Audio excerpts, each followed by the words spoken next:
If you're familiar with Marvel, you probably can tell this is the accident that turns Bruce Banner into the Hulk. Unfortunately, there is an island here in the Pacific proving grounds, and this island is full of people, including children. This was a military experiment with documents sent with redacted information to the Oversight Committee. The name of this bomb is the Banner Ulam Gamma bomb. The first document tells us 80 million tons of radioactive fallout consisting of fine light gamma powder snowed down onto the whole island. To give you a reference, the Tsar Bomba, a Soviet thermonuclear weapon that was the most powerful nuclear weapon ever tested, with a potential yield of up to 100 megatons, which is 100 million tons of radiation, although it was detonated at a reduced yield to minimize fallout during its test. About 459 people, both men and women, were exposed to the fallout. The document does mention the gamma radiation on the island was significantly less than what Director Banner was exposed to. It continues to say vegetation and animals on the island experienced a rapid growth of mass at about 300%,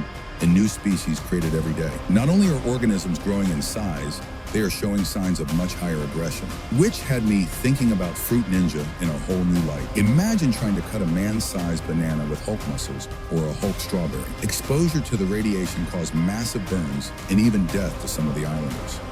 Newborns had the appearance of jellyfish or grapes. Needless to say, this was pretty gruesome.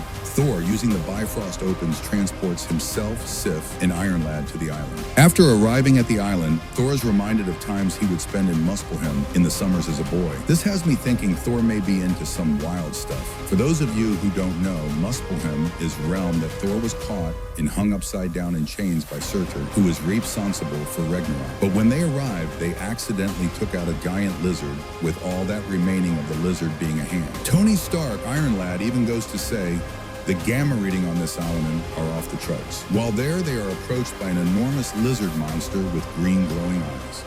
The lizard isn't quite as big as Godzilla, but certainly resembles it anger. Sif says a sarcastic remark to Tony and Thor. Masters of observation, all of you. Iron Lad is surprised by the sheer size of it, as it violates the square cube law in physics. Thor is reassuring Iron Lad everything is all right, as Thor and Sif have experience facing giant serpents. Thor has previously faced off against the Midgard serpent, also known as the World Serpent. 1 minute later, the lizard was defeated. Thor was expecting a much greater fight. Iron Lad is disappointed that they killed the lizard, as it is unique to this island. Thor tells Tony to remind him of time he vanquished a dragon that sought to swallow every star in the sky. Of course, this is a reference to alien space dragon we know as Fin Fang Foom. Fin Fang Foom actually comes from an alien shape-shifting race on the peaceful planet of Kakaranthura. Fin Fang Foom and others from his species landed on Earth in hopes to integrate with humans. Fin Fang Foom was elected to stay behind in a deep slumber, just in case he was needed at a later date. The 10 Rings of Power was technology that powered the spaceships of Makluan. They were created by the Makluan, so that's where they come from, guys. Sif is hovering over in Thor's space.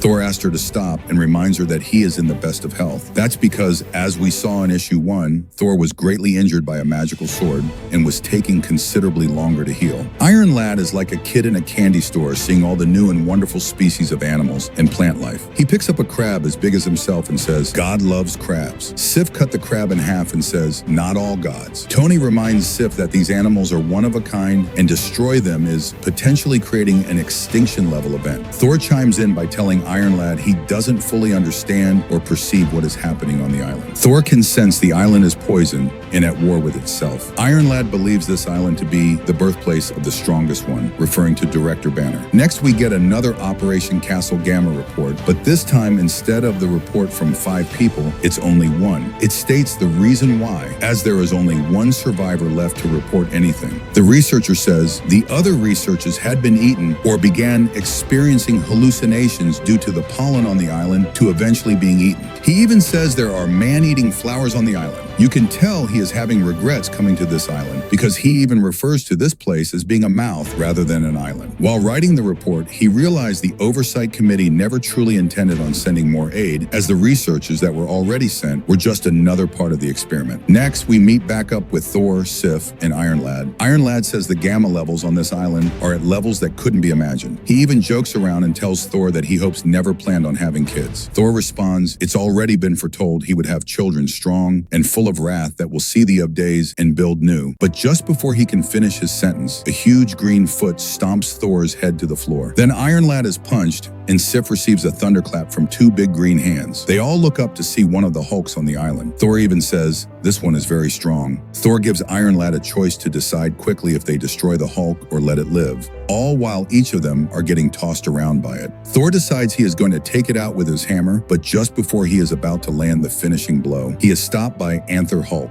She says her name is Lajori Joanna. She looks like Moana if Moana took tons of gamma radiation. But she goes to tell the Ultimates they are intruders on this island, and any actions taken on the island will be met with consequences. She says she is the island's protector. Iron Lad assures her that they are only there to talk. She replies she has heard that one before, which just tells us she has heard false promises in the past and betrayed. She walks over to the Hulk that just attacked the Ultimates and began to rock him and sing him a lullaby. As she rocks and sings to him, the Hulk begins to reduce in size all the way down to an infant. She begins to walk in the jungle with the infant and starts telling her story about how her island was visited before from little men in white coats, surrounded by big men with green guns. She is referring to the researchers, including Dr. Banner. The people on the island didn't believe them and refused to allow the experiment, but Director Banner did it anyways. Iron Lad realizes there are more Hulks on the island and is excited about the idea of the world balance of power changing. Lajori confirms there are more and to follow her and come see them. Arriving at a village, she presents them to the Hulk army. The Ultimates are surprised as the Hulk army appears to be made of disformed members. Lajori begins to introduce them all and telling the Ultimates the truth about them,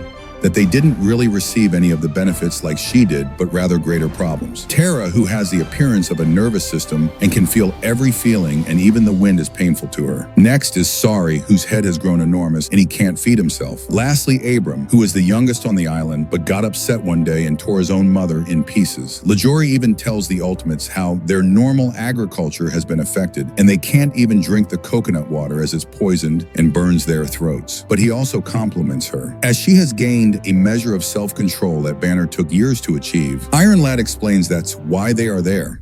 To stop the evil of the world. She explains that she knows the Ultimates are terrorists. If you recall, the Maker and his evil council have publicly labeled as an enemy to the public. Iron Lad begins to negotiate a deal. He offers to relocate them if they help. She declines as her and her people don't want to leave their home. Plus, Director Banner would never allow them to leave the island. The Ultimates try to get her to admit she is angry, but of course Lajori is angry, but she won't allow anyone to use their anger again.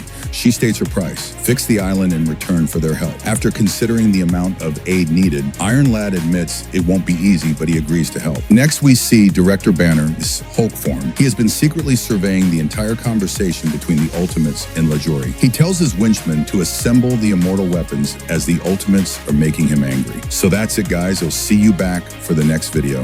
If you haven't already, please give a like and subscribe. Don't forget to comment, as I do reply to every comment posted, and I love talking to you guys.